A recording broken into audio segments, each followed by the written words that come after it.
When I grow up, I want to work for a woke company, like super woke. When I grow up, I want to be hired based on what I look like, rather than my skills. I want to be judged By my political beliefs. I want to get promoted based on my chromosomes. When I grow up, I want to be offended By my coworkers. and walk around the office on eggshells. and have my words policed. By HR. Words like Grandfather. peanut gallery. Long time no see. no can do. When I grow up, I want to be obsessed with emotional safety And do workplace sensitivity training. all day long. When I grow up, I want to climb the corporate ladder. just by following the crowd. I want to be a conformist. I want to weaponize my pronouns. What are pronouns? It's time to grow up and get back to work. Introducing the #1 woke-free job board in America, redballoon.work.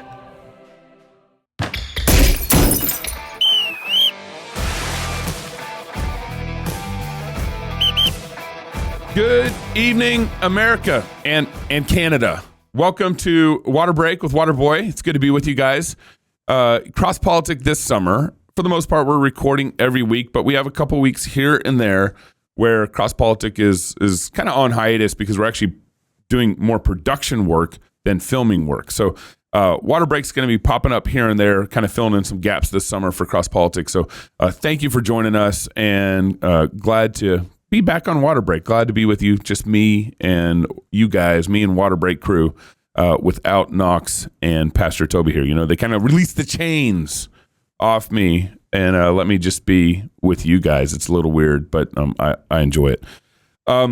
As you guys maybe know, maybe not, when Water Break first started, actually a lot of the interviews that I started doing was with Canadians.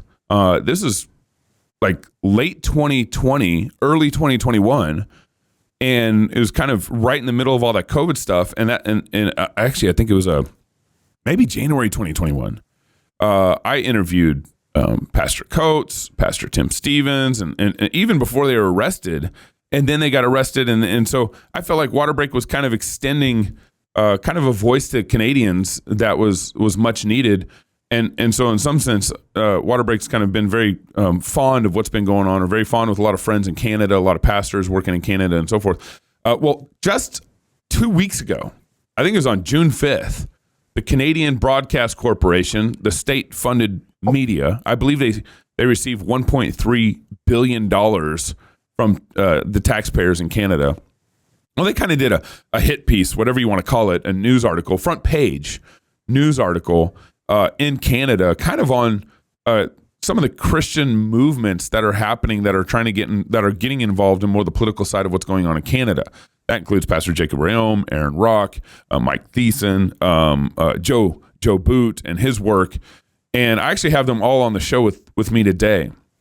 But for America, kind of one of the things that we should be taking note of is Canada is about 10 years ahead of us. Maybe 10 years ahead of us into a train wreck, and we're probably 5 miles behind Canada in this whole national sociological climate that's been going on in Canada. It's happening also here in the U.S. And so it's really important, I think, for Americans to pay attention to what's going on in Canada.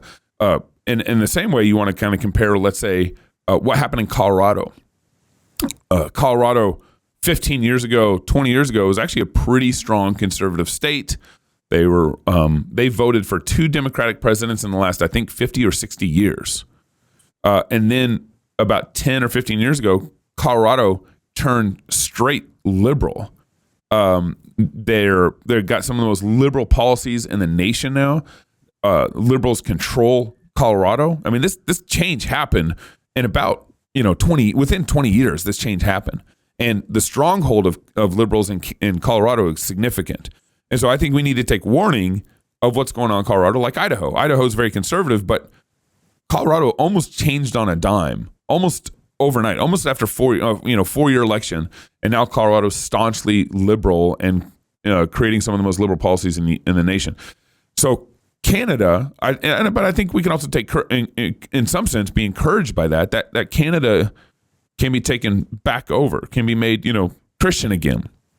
And so when a national hit piece like the Canadian Broadcast Corporation and what they just did happens, I think one of the things we can kind of take comfort in is that, hey, they're nervous of us. They're taking note of us. They're thinking about our movement or the Christian movement, not our movement, the Christian movement, what's going on in Canada. And they're putting it on the front page of their newspaper. Now, this article, and there's some podcast along with it, it actually starts off, it eventually gets down to, it mentions some stuff, me and Pastor Wilson here in Moscow and some of the stuff that we're doing here in Moscow. But it actually starts off with Jacob Reaume, Pastor Jacob Reaume. And let me read just kind of the open sentence here. It starts off this way. It says, on a recent Sunday morning in Waterloo, Ontario, Pastor Jacob Reaume gripped a lectern and issued a warning to his congregation. I love that narrative, just fantastic. And here it's quoting Pastor Jacob Reaume. A Christless existence leads to the dark, hopeless abyss of death, he told around 200 people at Trinity Bible Chapel, an evangelical church on the outskirts of the city. First of all, Pastor Jacob Reaume has about 600 people attend 2 services, so he told that ultimately to over 1,000 people at his church, not 200. But this article is kind of combining a number of categories, and it's trying to talk about Christian fundamentalist movement in Canada, its desire to be involved in politics, and its relationship or its preaching against the LGBT movement. They call it the anti-LGBT movement. In fact, they even include a warning. If you listen to the podcast, they even include a warning that says this story contains anti-trans comments and deals with suicide. That's the warning that they include. Well, Pastor Jacob Reaume, I want to start with you in this conversation. Obviously, when 2020 happened, your church started to kind of wake up to the political challenges and the shutdown that was happening. Canada was kind of claiming some sort of absolute authority over the church, some sort of absolute authority over its citizens about, can they go to work? Can they can they go to church? How eventually it became down to you need to get vaccinated and so forth. And your church started to become a known church because of you guys started kind of resisting that kind of COVID tyranny. Now that this article comes out, why do you think this article's coming out all of a sudden from the Canadian Broadcast Corporation? Hard to say why obviously they perceive that we're a threat. Part of me wonders if it's trying to kind of deflect in another direction. Our prime minister has been embroiled in a very significant controversy. I think a controversy that like no other prime minister in our history has been embroiled in. And that is that there's been clear reports from our intelligence agency that he's in bed with communist China somehow. And he tried to get out of it by hiring a family friend to be his special rapporteur. His family friend actually just resigned from that position with pressure from the opposition party. So, CBC is a propaganda wing for the left in this country and certainly the Liberal government. And so it's kind of nice to paint the picture that us crazy lunatic fringe fundamentalists are the real enemy of the state when you have a prime minister and his cabinet and election interference coming from communist China. So that could be a reason. There's obviously other reasons. They're massively pro-homosexual, and it seems that that movement, that group of people, and the activity that they participate in is almost it's sacrosanct in the eyes of a lot of Canadians, and it's something that you cannot touch. It's to them it's perceived as holy, and to speak ill of that is to take their holy behavior in vain, I guess. And so this is I guess we've touched something that they perceive as holy. So there's a few things that are going on within this article, I think, as far as the MO or the reason behind it. All right, Pastor Aaron Rock, I found this article interesting where it kind of ended with a sad story of a transgender person committing suicide. To me, that was, that's not journalism. It's trying to pull at your sentimental strings of what's going of what's going on in society, but trying to also kind of tie that into you guys, in some sense, the Christian movement in Canada, where it's like, you are anti-trans, this guy commits suicide, and they don't say this, but they're almost insinuating that the church is responsible at some level for these suicides happening in the LGBT community. Well, I mean, this is the original lie, right? That God isn't good, that somehow God is a cosmic killjoy, that he's holding out on you, that if you just take the fruit, you'll be like God. You know, the root of all sin is this notion that God isn't good and that he's holding out. And we certainly rail against sin. I mean, transgenderism is a sin. Homosexuality is a sin. We're not going to apologize for that. Mm-hmm. But in part, we speak out against sin to guard the holiness of God, but we also have a heart for people. We are pastors. We love people. And having children chop their body parts off, or people participate in sexual conduct that brings disease and destruction to their physical bodies, is a concern for us. Mm-hmm.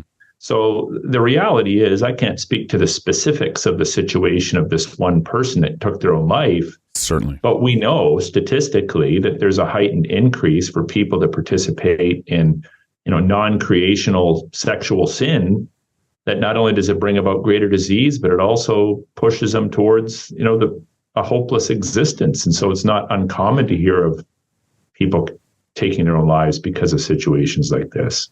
Gabe, I can provide some context for that, please, that particular situation, because it was my sermon that this particular journalist visited, and where I brought up the suicide of this person.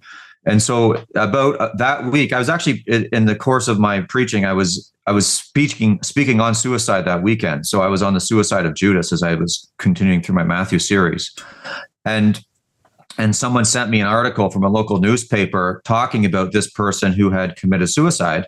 And the individual, it was a lady who declared that she was a man, was a student at Redeemer University, which is a university just south of us, and is a large Reformed university, at least historically. Wow. And the article pitted subtly attempted to pit the suicide on the school because of their Christian beliefs. And so and then somebody sent me a screenshot of one of this person's last Instagram post, which was celebrating her full mastectomy is a trans conversion to become like a man. Yeah. And so the suicide actually took place within about 2 weeks of her chopping off her breasts medically. Wow. And that wasn't even mentioned in the article. No. And so it's a tragic, terrible, and in many ways disgraceful situation on many levels. It's sad for the family. It's sad for the person who killed herself. And it's disgraceful for the way that it was represented and handled on several levels. So that was brought up in my sermon. And then, and what I said was, I revealed what the journalist in the Hamilton Spectator, the article in question of, the sermon that I addressed it in, mm-hmm. I revealed what they left out. And that was that the surgery had taken place about 2 weeks before, but they didn't mention that. So, that's incredible. But they pitted on a Christian university, as opposed to saying, well, maybe there's something else going on here. And this is an individual who killed herself after mutilating her body and woke up one day and realized, boy, that might have been a bad decision. Well, jacked up on all kinds of hormones. Wow. Michael, I'm going to bring you here in a minute, but Joe, it's funny to read a lot of the article and how it mentioned Reconstruction. The person, Jonathan Montpetit, seemed to know little about Reformed theology. I doubt he could even define what Reconstructionism really is. And it seemed like the article kind of really went after you guys at the very beginning, talking about how you're like this massive think tank with this massive financial budget, the Ezra Institute. How did that play out with you in terms of you even wrote a response to this whole article? You want to talk about that? Sure. Yeah, so the article and the documentary, at the close of the documentary, he says that, to learn more about the think tank at the heart of the Christian fundamentalist movement in Canada, go to my article, and you go to the article, and There's all kinds of stuff about us in there. And yeah, there is a desire to paint us as a sort of secretive, well-funded, sort of dangerous organization behind large iron gates, holding secretive events to, overthrow the progressive agenda in Canada. And it is rather comical. That's why I dug up the figures of the funding actually for the CBC that the state is actually paying for. If you actually look at the annual budget of the Ezra Institute, which is less than $1 million, quite considerably less, and then you look at the budget of the behemoth, the CBC, it's farcical. But as I point out in the article, when you've got the Lord on your side, if God is for us, who can be against us? And you might be just a small group of pastors and leaders and a small Christian think tank, but if you're speaking the truth, we may be small, but we carry a very big stick, because it's actually God's rod and staff that we carry as God's people, as prophets, priests, and kings. I mean, the Ezra Institute was founded in 2009, so we're in our 15th year now. And this has been our message for 15 years, that we need to recover a full-orbed biblical world and life view. We need to recognize again the lordship of Jesus Christ and apply the comprehensiveness of his law word to our lives. And the last few years, I mean, we began pretty much in a broom cupboard in my church plant in downtown Toronto at the time, Westminster Chapel. And we've grown from there, but it was in the last few years when we saw this massive state overreach and the incredible violations, the almost unbelievable, really unprecedented violations of sphere sovereignty, of the freedom and liberty of the church and of the family. That in people's minds, suddenly the message of the Ezra Institute appeared a great deal more relevant to them than it perhaps had before. It was easy to sort of write us off as a sort of niche ministry for intellectuals, sort of, inclined that way. And all of a sudden, the issues that we were speaking about became front and center. So they pick up on a few phrases very, very quickly. They mention fundamentalism, nationalism, and reconstructionism, and you can see that they're using these terms pejoratively first, right, and in ignorance. They don't actually define any of them in the article. They get fundamentalism all wrong, which was a late 19th, early 20th century movement amongst Presbyterians, Baptists, Methodists to affirm the fundamentals of the faith against liberalism. Right. And that was against liberal theology that was invading the churches. But of course, fundamentalism in America, as you well know, Gabe, over time kind of shifted into a culturally retreatist, Zionist kind of dispensational movement that actually rejected the sort of earlier evangelical model of cultural transformation and engagement. Right. So they're muddled there. Then they try and sort of put nationalism as a political ideology on us. They don't define it. They don't talk about the different nuances of meaning of the nationalism or nationhood. And the goal, of course, is to just invoke the image of skinheads shouting racial slurs and fundamentalists, sort of radical, just like Islamists. So, Islamic Sharia, here's the Christian version, look at them.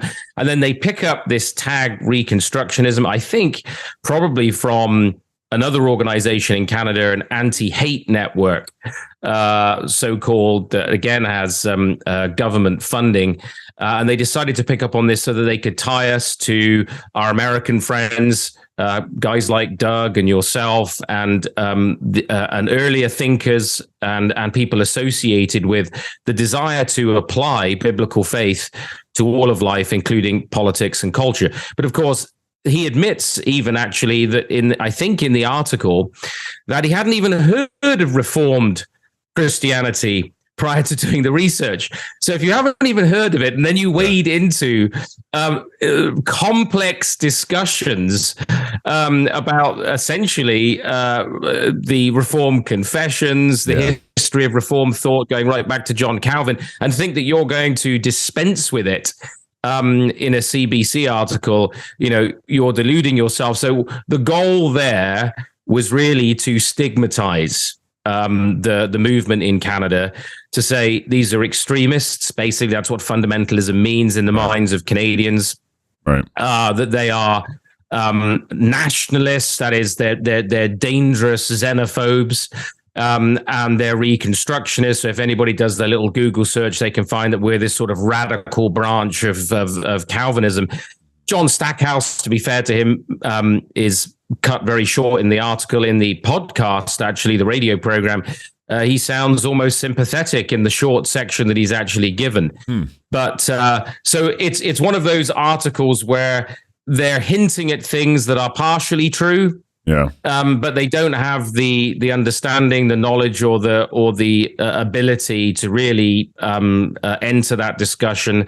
And the goal is not to bring understanding and light; it's to stigmatize, so that people might be able to just label us and dismiss us as quickly as possible. But I think it's backfiring. I mean, the feedback that I've been hearing from people across the country and in the US has actually been that Aaron and Jacob and Michael have all come across really well, and so has the Institute, and our responses have been measured and sound and impressive.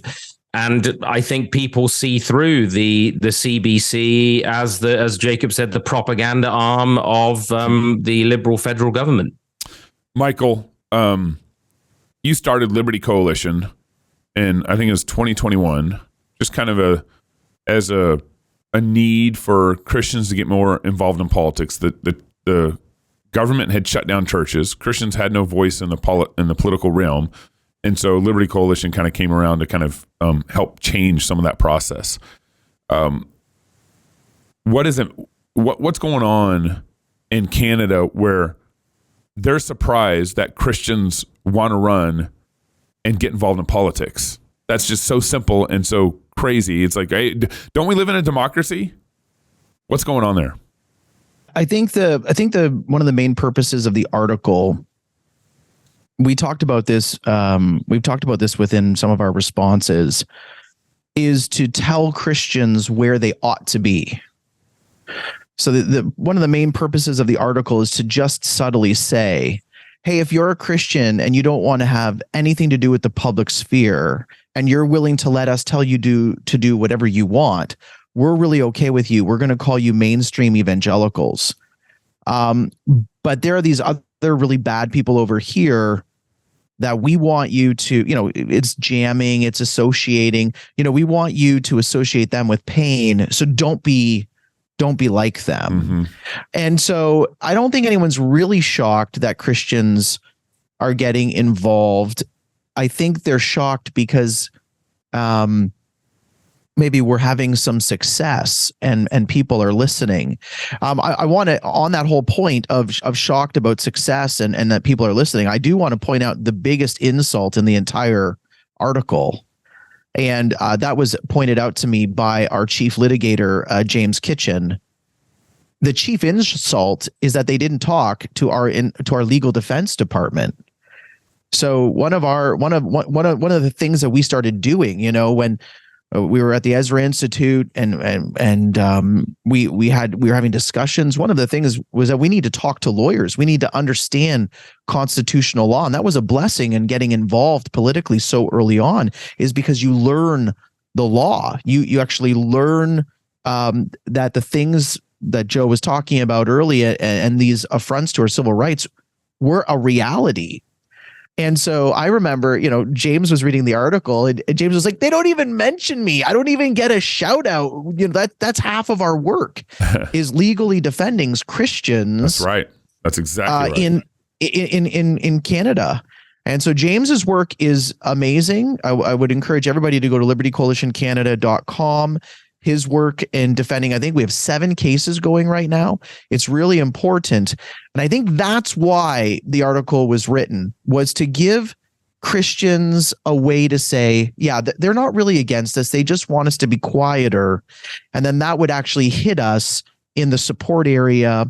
It would hit us in the organizational area, because part of the joy of being with men like this on this podcast is, you know what it's like when you're on the front lines and you're a little bit hardened and the softies behind you are a little bit oversensitive. Mm-hmm.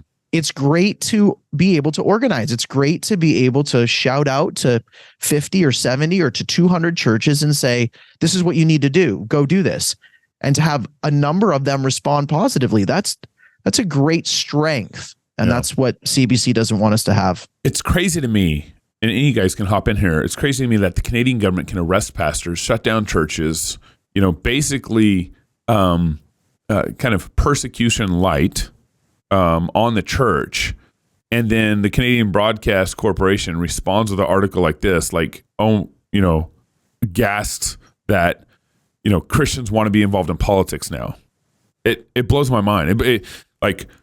Why don't you do a report on the government persecuting the church? But instead you do a report on the church now wanting to get involved in politics. It is the way that the left works in Canada. It is you push and you make headway the way that they did during COVID, the way that they have with Bill C-4. All of the pastors on this call know Bill C-4 was unanimously accepted in by our parliament and by our Senate. Mm-hmm. The left pushes, and right when you think they're going to take the pressure off, they push a little bit further. Mm-hmm. And I think that's just a strategy. And so I'm not surprised by this at all. You guys jump in. I think for the sake of listeners, people should be aware that Bill C-4, in case they don't know, Michael, was basically passed last year, Gabe, that essentially criminalizes pastoral ministry. It basically says, the preamble to the bill says, the view of male and female within the Christian tradition is a myth. Right. That's the preamble to the bill itself. And then it goes to criminalize any pastor, counselor, therapist, anyone who would take somebody at their request, a consenting adult who comes and asks you and says, I'm struggling with same-sex desire that I don't want, or I'm struggling with gender confusion I don't want. Will you help me? Will you talk to me? Will you pray with me? Will you counsel me? If a pastor does that and it becomes known and there's a case against them, they can face up to 5 years in prison now in Canada. Right. That's the stats. The Canadian Parliament has come perilously close to criminalizing the practice of Christianity. Aaron, jump in, because I know you want to say something here. Yeah, just a couple points. Obviously, the government has at its disposal financial penalties that they can mete out in order to silence their enemies, or charges. They charged many of us during the pandemic for simply asserting the lordship of Christ over the ministry and worship of the Christian church. And I think this article is actually tied to a movement or a desire among the federal government leadership to remove the charitable status, which I don't think theologically they even have the right to remove, but legally they can attempt to remove the charitable status of any church that doesn't stand for the progressive, woke, leftist, antichrist agenda. That's right. And so that's a component here. Trudeau threatened the pregnancy centers during the last election that he was going to remove their charitable status. And many of them, Pregnancy Care Canada, for example, is a group that oversees many of the pregnancy centers. They no longer actively counsel against abortion in these Christian centers because they're concerned about the charitable status being removed.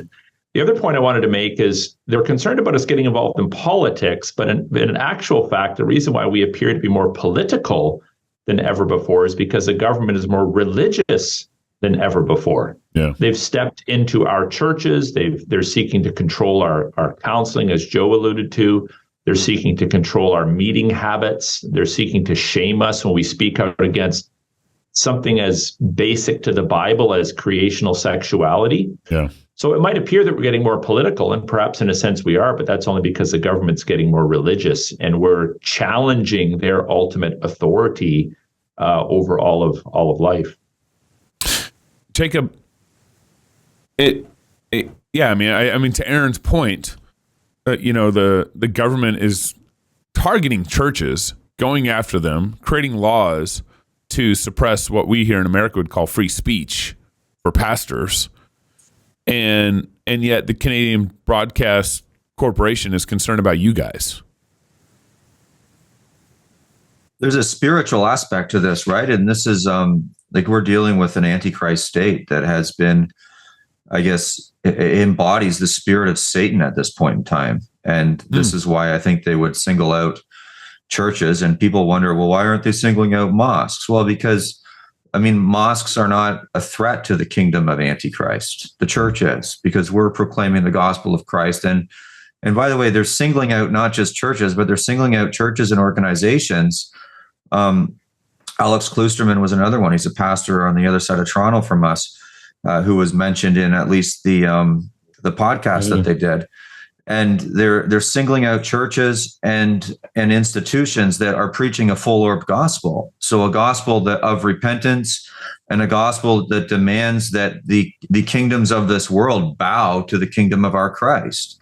And so I think there is a very real spiritual element to this that we need to be aware of. And we need to engage it like Christian soldiers and put on the full armor of God and wield the sword of the Lord. I want to end here. So the article, you can actually go on the Canadian CBC News .ca, and the article's inside the fundamentalist Christian movement that wants to remake Canadian politics, and it's funny. It just ties in all these guys, and then for whatever reason they want to include me and Pastor Wilson in this article.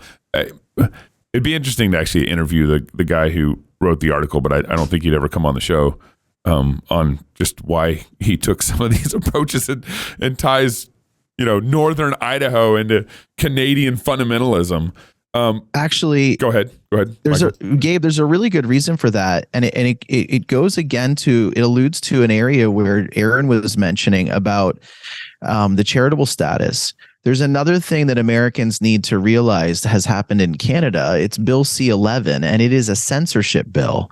So you can go on Twitter this morning, and you can see on Twitter that there's a number of news organizations in Canada reporting that people are calling for Fox News to no longer be allowed to broadcast in Canada.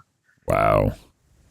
So the reason why they're linking us to you, not only because of our friendship and your grace by bringing us on and allowing to hear our stories during COVID, but because that bill is linked, the censorship of that bill is linked to Canadian content. So if they can try to demonstrate that the content that we at Liberty Coalition Canada are producing, or Aaron's podcast, or Jacob's church's ministry, or the Ezra Institute is too American, then they can utilize the law that has already been passed in Canada to censor that voice. Yeah. So I think I look, other than the fact that you guys they used really good pictures of all of us. Jacob, your picture's great. Gabe's, your picture's great. My picture's great. I'm very glad about the pictures. Other than just getting all the good looking guys in pictures to correlate it, the real strategy here is to try to blame the thinking of the Ezra Institute on an American source, the thinking of the Liberty Coalition Canada and Aaron's church and Jacob's church on an American source. Yeah. That's what I think. Yeah, that's certainly a part of it. The two American fellows of the Ezra Institute were mentioned in the article. Interesting. I was quite surprised who they picked up. There was Jeff Durbin. Yeah. And also Jeff Ventrella, who was for a long time the director of training for ADF at the Blackstone Legal Academy, because some wingnut lefty group had called the ADF one of the most prestigious, civil rights organizations in America, is identified as a hate organization by some lefty kook group in the United States. I think Michael's right. If you can tie. And by the way, I said in my article, we're not in the least bit embarrassed by our friendships and relationships with our like-minded American brothers and sisters. We're thankful for them. We're proud of those, and we're glad that we have opportunity to work together. But I think Michael's got a very interesting angle there in saying that, because this is not just for the benefit of listeners. This law does not just apply to mainstream media outlets like Fox News, perhaps, but it applies to user-generated content as well. So what that essentially does is gives the Canadian government the right to look at, say, Jacob's Church's website or Aaron's Church's website or the website of the Ezra Institute and say, this user-generated content is insufficiently Canadian. It's not sufficiently. It's hate content, and it needs to be shut down. And I do think that is the trajectory they're trying to move towards. Is how can they shut down the free speech of pastors, Christian organizations, and this is one way of trying to justify that. Pastor Jacob, I want to end here with you. What's encouraging about this attack? What's encouraging about what's going on in Canada? To me, I've definitely pontificated. I've definitely kind of thought about, man, if I was a pastor in Canada, would I be leaving? That question, has crossed my mind. Why do you see maybe this article is actually encouraging to you in your ministry and what's going on in Canada? Oh, no, I will not be leaving. And I think that there's the field is white unto harvest. So, I mean, the fact that those who are preaching a full orb gospel, the gospel of the kingdom of God, are now in the spotlight from our national broadcaster, the propaganda arm of our federal liberal government. I mean, to me, that's a compliment. It tells us that something is being done right and proper and good among us. And I think when I first saw the article, I mean, I think I was like, sweet, this is great. Praise the Lord, because it's bringing very important issues to the fore that need to be discussed. And I mean, they can't accuse me of being American. Like my family's been in this country since the 1640s. So like I'm anything but American. I get, this is, so I don't know, maybe that's part of the issue. There's American influence in there. And as Michael said, and I believe that's actually in there, but they're not going to be able to do that with me. And I'm preaching a gospel that is consistent to what pastors preached in this country 150 years ago. Right. So, and if anyone's messaging is un-Canadian, it's the people who are getting their sexual education that originated in downtown San Francisco in the 1960s. That's right. And now is mainstream and being propagated. Sex education from San Francisco is being propagated by our broadcaster, and they're flying a flag that was designed in San Francisco, the rainbow flag. So that, if anything's American, that is, but it's certainly not the gospel that I'm preaching. That's awesome. Aaron, any final comments, Aaron? Well, I just want to point out for those that may not know that the CBC fully admitted to the fact that they infiltrated our churches with secret recordings. And so right there you have dirty pool being played. Their tactics are less than friendly, less than conciliatory, and so they're really framing themselves up as our enemies. Ultimately, we hope that our witness will impact them, and perhaps some of these people might even come to a saving knowledge of Jesus Christ. But our intention is to continue to remain faithful. We're not in any way, shape, or form dissuaded from our mission. If anything, these sorts of pieces just galvanize our resolve, and we're grateful to the Lord for them. Thank you, gentlemen. Thank you, gentlemen, for coming on Water Break. Appreciate you guys. By the way, I love my American brothers and sisters, Gabe. I know I said the gay flag originated there, but that is the land, the sweet land of liberty, and I am grateful for all of you. Yeah, I know Jacob. Okay. Don't worry, Californians say they're from the good part of California. Yeah. They all know that there's some problems going on the in land that of state. Fruit and nuts, right? Oh man, isn't it the land of prune pickers at this point? All the grapes are drying up. All right, y'all. Thank you for coming on Water Break. As I said at the very beginning of the show, those who are tuning in, our Cross Politics schedule is just a little different this summer, but we got a lot of great content coming out. We got our new app update starting July 1st. There's a lot of entertainment content that we're starting to work on, so stay tuned. Thank you for your support. Thank you for your support. And until next time, go fight, laugh, and feast. This is the Water Break with Waterboy. No matter where you grew up, we all grew up in the same place, this America, the land of the free and the home of the brave. the land they handed down from generation to generation, and now people are trying to tell us that our forefathers were a disgrace. You know, the ones who gave their lives tilling frontiers into cities, plains into skyscrapers, and turning deserts into gardens. We build on the shoulders of our forefathers. We don't trample on their graves, because the old paths they cleared paved the way for us to greater heights.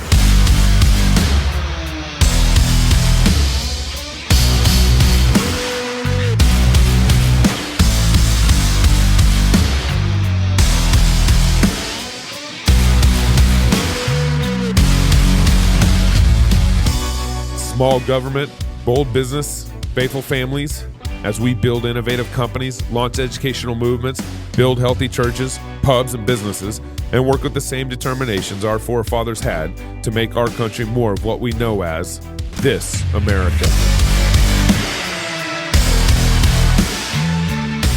Join me as I go on a mission to find those 21st century pioneers who still believe in this America.